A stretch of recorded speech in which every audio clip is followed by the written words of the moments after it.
Welcome, in front of me is LENOVO IdeaPad Slim 5, and in this video I will show you how to restore your PIN code in case you forgot it.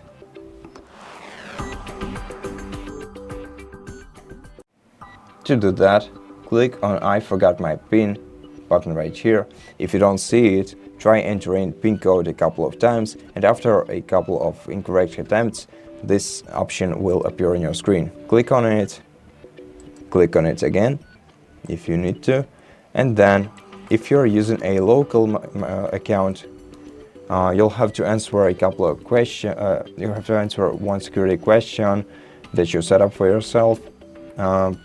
Once you answer this question, you'll be able to set up a new PIN code and set up new security questions for your account, and then you press next, and you'll be able to regain access to your account once again.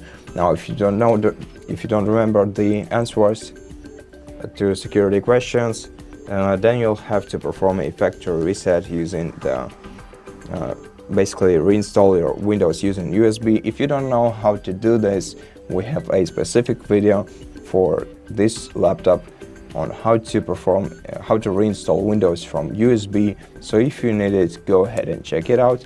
And now, in case you forgot your PIN code and you have a Microsoft account on your connected to your device, first you'll have to enter the password to your Microsoft account right here.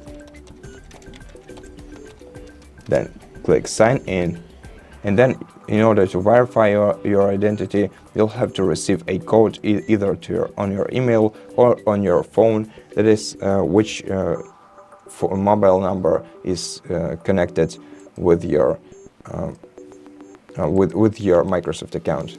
So in my case, it's an email, so I have to click right here and then enter the code that I received on my email. Give me a moment. And once you enter the code that you received, click verify, and then click continue and set up a new PIN code for your account, and make sure that you remember it this time. Click OK, and after that you'll be signed in to your Windows account. And that's basically it. Thank you for watching this video. If you liked it, consider subscribing to our channel, leave us a like and a comment below, and I'll see you in the next one.